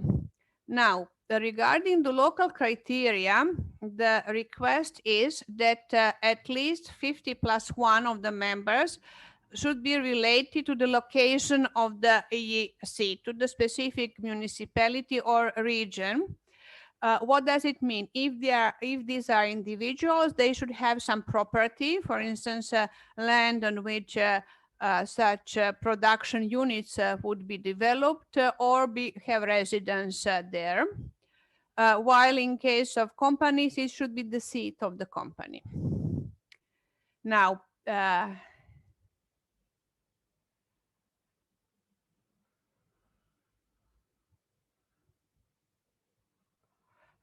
is one of the recent restriction is to reduce the participation in different energy communities. Thus, member of one energy community in the same region which acquires state aid, feed-in tariff, or feed-in premium cannot be member of some other energy community in the same region with the same scope, for instance, production of electricity from solar panels. The reason for this, as you will see also in the presentation of the practical implementation, is not to avoid concentration. And this is one of the provision introduced later. This law from 2018 has been changed 3 times so far, exactly in order to follow the practice and to avoid and to adjust the practice to the basic aim of the energy communities. Now, the law limits the participation of any member in energy community to 20% of the capital, and each member will have only 1 vote in the general meeting, regardless to the share of the capital. These 2 components combined aimed to ensure this social character of these energy communities, what we mentioned as energy democracy at the beginning. Now, the main aim as presented into the law that energy communities are non-profit organization, meaning that it will be shared whatever benefits with the remain within the energy community, and no profit would be shared by the members or to the members of the energy community. And for-profit EC were considered to be as exemption. However, in practice, it didn't work that way, as you will see. So in order to distribute profit, an energy community must have at least 15 members and 50+1 to be individuals, meaning 8 individuals and 7 companies. Okay. There are some other restrictions regarding the transfer of licenses in order not to be used for other purposes. They can become, in case that the licenses are sold or they are merged or become capital companies, the energy community loses all the benefits that it is being provided with. Now we will speak a little bit about benefits of energy communities. First, that is very attractive until now, it was very attractive in the practice, is that there is a rule that renewable energy plants will receive less state aid only through auctions, RES auctions, and they would receive a feed-in premium. Only very small plants, maximum 2, can receive feed-in tariff, and these are plants up to 1 megawatt only. The first exemption and benefit for the energy community is that they can go up to 18 megawatt without participation in the RES auctions. Second one, however, this is going to be and is currently reduced for the future. This will not last forever. One of the reasons that energy communities are now trying to finalize their licensing procedure and sign the agreements is one of these. After April 2002 and in some regions, April 2003, they will not have this benefit. Second benefit is increased feed-in tariff. These energy communities that do not participate in the auctions, they have 3 average prices for the 3 previous consecutive competitive procedures increased for 10%, which is more than normal plants that are not energy communities. Other benefits are that they have priority for processing of applications for the connection to the grid, except in certain cases. They have even, in case of saturated grids, 8 plants, if their energy community can be connected to the saturated grid. In case it is not, it is a plant that is not energy community, it can be only very small plant, 400 kilowatts. They have some other benefits as well.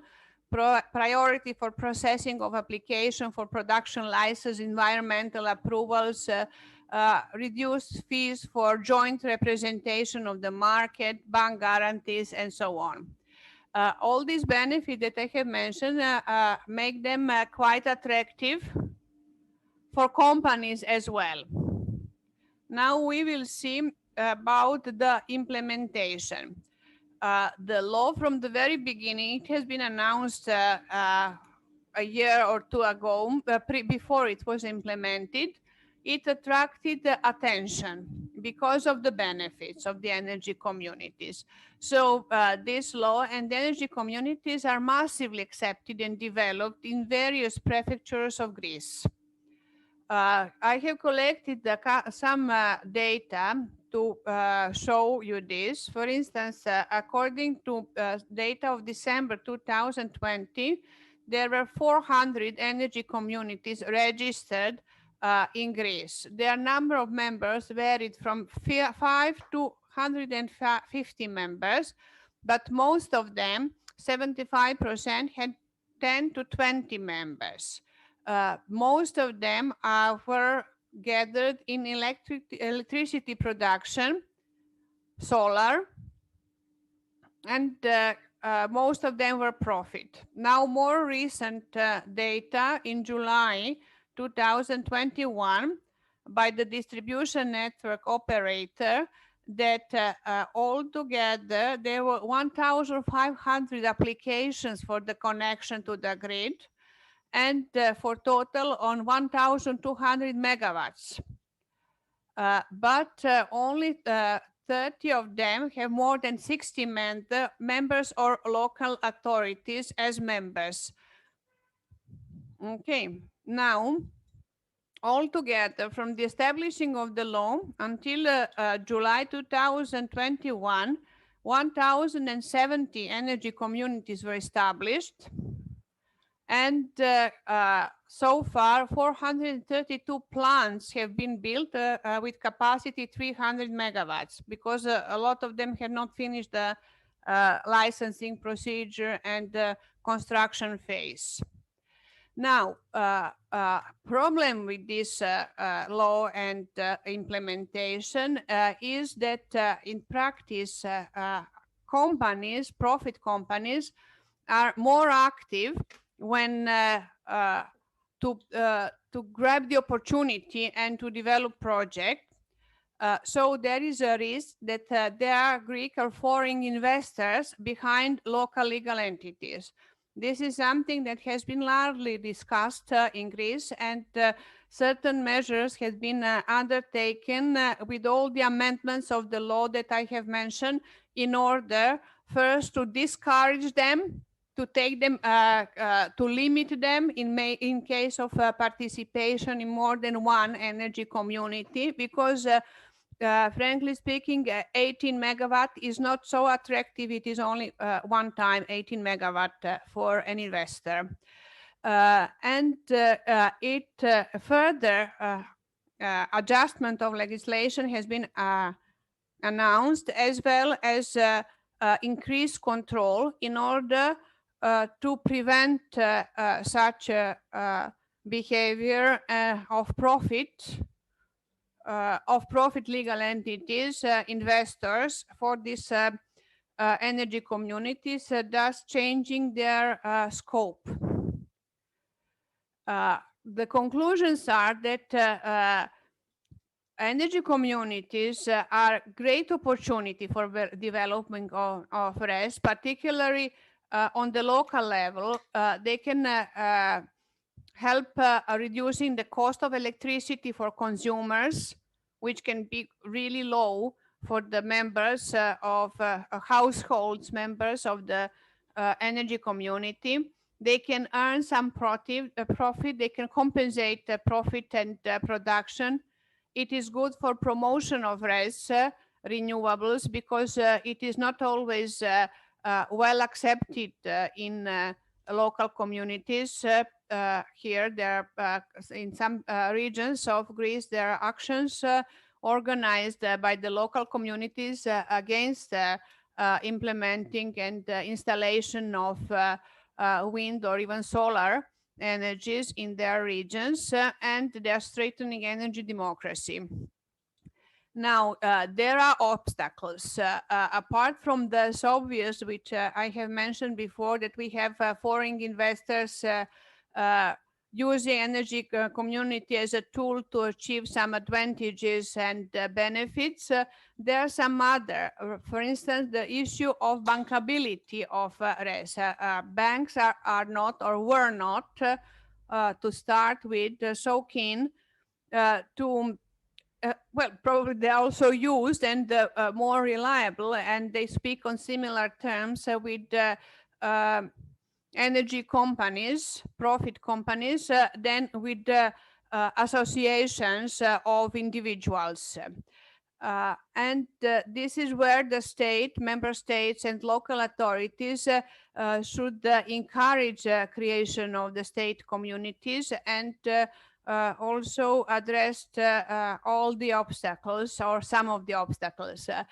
It is important that local authorities play initiative role, as I will show you in a couple of examples that we have in West Macedonia, in the north of Greece, where we had several mayors and several municipalities extremely active.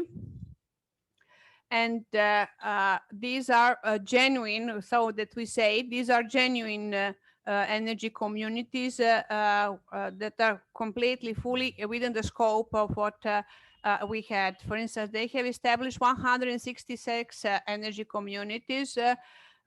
This was the last in October 2021 data. And in all of them, there were some members, some local municipalities, local government. For instance, another one example is in Kozani and Florina Prespes. This was encouraged by the prefecture of West Macedonia, which included 13 municipalities together with the prefecture and the University of West Macedonia. There are, in this region, there are 9 non-profit RES. which submitted application for virtual net metering, which means that they are going to give some electricity to take some electricity, cover their own needs, and be zero with profit, but cover the electricity for the needs of their members. Now, regarding the bankability issue, at this moment, the state is discussing the separate line of financing through the GRI fund. This is a fund for encouraging of the renewables, and it will most probably be addressed mostly, but not only, in the area of the previous lignite production units and lignite mines, so that are being shut down now. On the places of these mines, the municipalities and energy communities are developing renewable energy production units. Thank you for your attention. I think that with this you could have some brief and idea of how it is functioning and what are the possibilities that could be developed in Serbia as well. Thank you. Thank you, Ms. Todorović-Simenoidis. It was interesting and I think quite relevant for all us to hear about this, as you, in my opinion, rightfully mentioning democratization of energy supply and also production. So thank you very much. And at this point, I would like to give the final word to our dear colleague and esteemed member, founding member of our association, and also upstream legal counsel at the oil industry of Serbia, Mr. Miloš Kuzman. Miloš, the floor is yours for the final wrap up.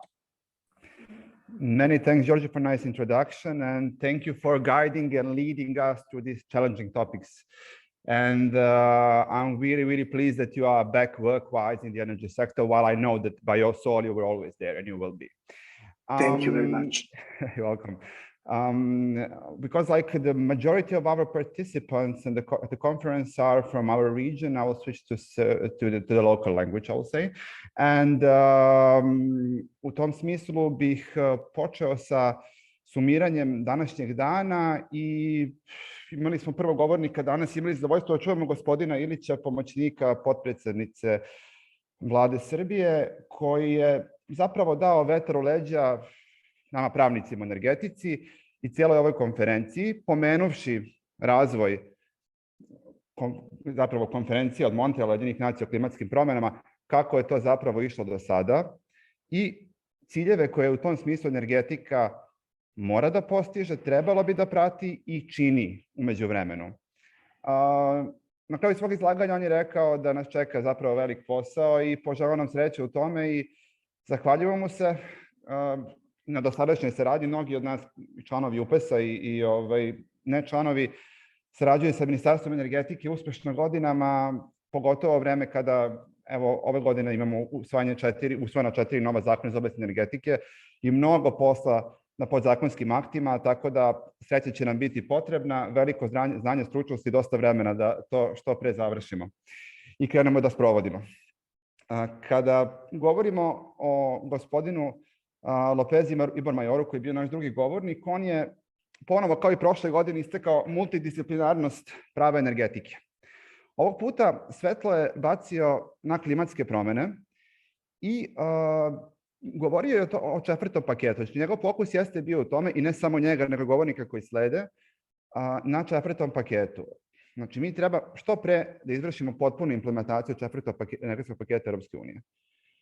I u tom kontekstu govorio o određenim geopolitičkim prilikama i dotakao se teme tržišta električne energije u kontekstu upravo trendova prava energetike i razvoja same energetike u svetu koji slede. I zapravo to jeste suština stvari u nekom mom viđenju. Znači, ako imamo temelje koji su dobro izgrađeni, mi ćemo lakše i spremnije čekati nastupajuće tržišne promene i fluktuiranja do kojih dolazi svakako na najrazličitije načine i zbog raznoraznih uzroka. Ali to moramo spremni da sačekamo i to je na neki način njegova poruka. Zatim je gospođa Branislava Lepotić-Kovačević pričala zapravo o razvoju Udruženja za pravo energetike i o tome šta smo se radili prethodnih godina. Evo, ja sam pisao izveštaj o trogodišnjem radu i mogu reći da je bio vrlo iscrpan, ja sam ga danima radio, tako da smo dosta uradili i dosta činili i činimo i dalje na razvoju prava energetike. I eto, ova konferencija je jedan dobar primer praćenja trendova u oblasti energetike generalno i onoga što tu pravo može da pruži i pruža prateći trendove. Istakla je, pozdravila učesnike konferencije i dotakla se teme današnjeg skupa i uvela nas sutrašnju temu koja će zapravo više reći nešto o ponudi i tražnji na tržištu električne energije, pa i gasnog tržišta u Europskoj uniji i u svetu. Imali smo zatim govor gospodina Bušlea, koji je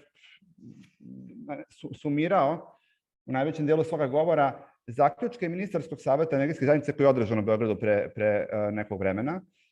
I ono što je on istakao tu zapravo je ono što je istakao gospodin Lopez Ibor Major, znači 4. paket, na tome je fokus.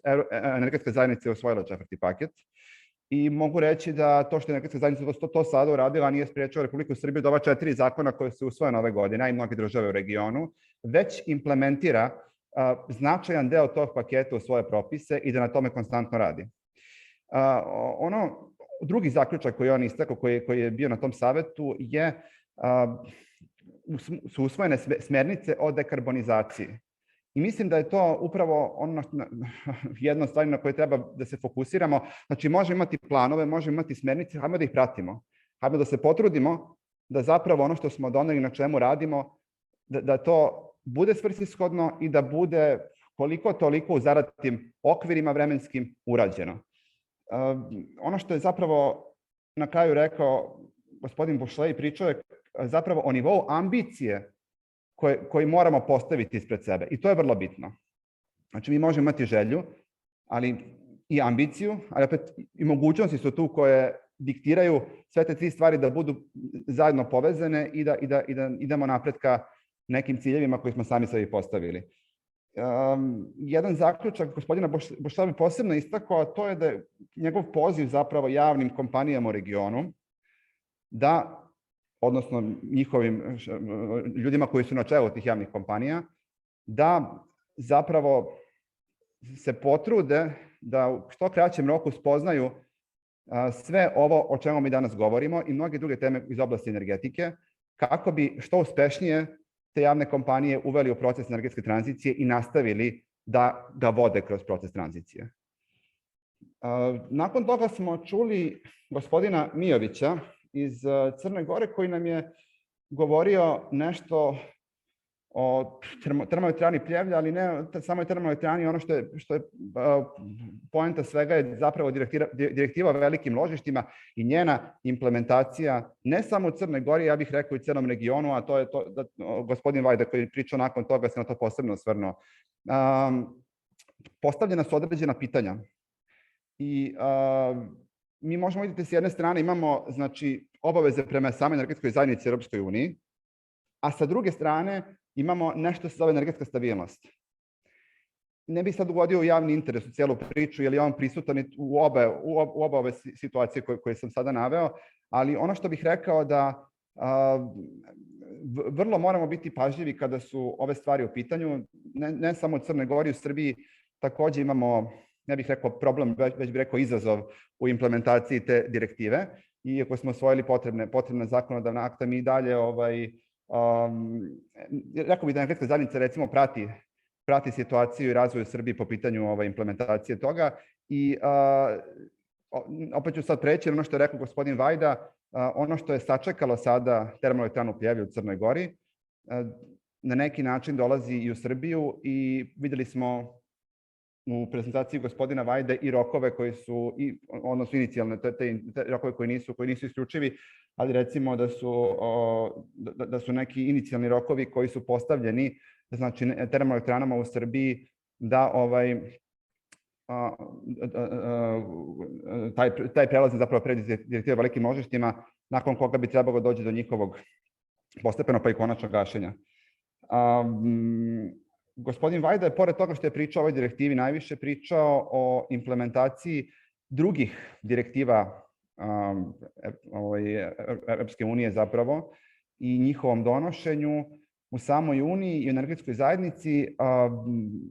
Naravno, prvo je pričao o ovoj direktivi i nekim drugim, i ono što je posebno zanimljivo je, i tu bi sad, ne bi sad objašnjavao posebno nešto i govorio o svakoj od tih direktiva, ono što bih rekao je da je neki zaključak iz svega toga što je govorio, da energetska zajednica motri, što smo i znali, pažljivo o tome kako ugovorne članice implementiraju sve te direktive, daje smjernice i vrlo je postavila onaj sad peščani koji otkucava za sve obaveze koje nas čekaju u budućnosti. Tako da moramo vrlo da budemo obazrivi po tom pitanju i da te smjernice pratimo, i ukoliko se desi, a dešava se da možda i ne možemo baš u nekim zadatim rokovima da izvršimo neke obaveze, nalazimo zajednička rješenja i izazove savlađujemo zajedno.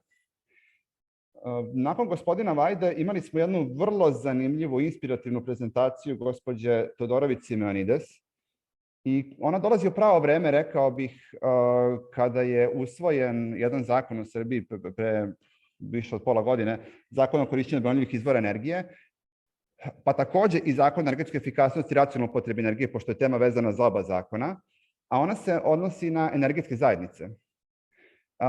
U toj prezentaciji je jako na lep način predstavljen značaj samih energetskih zajednica, ko mogu biti korisnici, učesnici, kakve su prednosti, i ne samo teoretski, nego smo i praktično videli na pojedinim primjerima u Grčkoj kako to funkcioniše.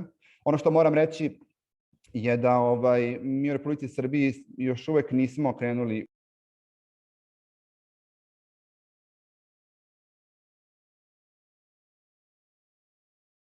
I can see that the Greeks have foreseen much greater benefits and opportunities, and I hope that our legislators will look into this presentation to be inspired for some solutions in our legislation, because we believe that there are quite a number of useful solutions that Greece is implementing there. Finally, what can we say? After the question, what's happening? We can just repeat the question. What's happening with the energy prices? The Glasgow conference is over. We have read the conclusions. They're read by many experts. There will be some new solutions that will impose some new obligations. However, we need to start at the beginning. As Lopez Ibermayer said, sa tim, u meri u kojoj je to moguće. Nakon toga, hajdemo te smjernice za dekarbonizaciju da pratimo. To sam već rekao, hajdemo da se potrudimo da budemo aktivni učesnici i da sudelujemo u prelasku na čiste oblike energije. Da li kroz energetske zajednice ili neki drugi način, putem kupaca proizvođača. Imamo sad, posebno Republici Srbije, ceo region implementira polako 4. paket i prelazi. Ima sve više tih instituta koji nam omogućavaju da što pre savladamo prepreke koje su ispred nas postavljene u energetskoj tranziciji. Neke stvari ovde nisu pomenute, kao što je, na primjer, mehanizam za prekogranično prilagođavanje ugljenika koji nas čeka takođe, ZBAM mehanizam, znači koji će takođe uticati vrlo na energetiku i o kome se već mnogo priča, koji takođe će biti mnogo lakše savladan i koji će takođe, kako da kažem, koji ćemo dočekati svi u regionu sa mnogo manje zebnje ukoliko budemo na ispravan način implementirali i sprovodili 4. energetski paket. Ono što bih ja postavio kao pitanje, znači i nakon pitanja šta se događa, je takođe pitanje, a vezano je za direktive velikim množištima, a šta bi se desilo kada bi sada, na primjer, zaista došlo do gašenja termoelektrane Pljevlja? Znači, šta bi se desilo kada bi sutra došlo do gašenja svih ovih velikih termoelektrana u Republici Srbiji u regionu? Možemo li to da uradimo? Kako će se to uticati na cene energije? Električna energija na prvom mestu, pošto ovde konkretno sad ne govori o gasu. Možemo li to da uradimo? Na koji način? Da li je potrebno više vremena? Da li su ciljevi koji su postavljeni pred države u regionu bili u startu sa prevelikom ambicijom postavljeni ili je sa druge strane možda tu nedostajalo dovoljno volje da se neke stvari sprovedu, a možda i jedno i drugo.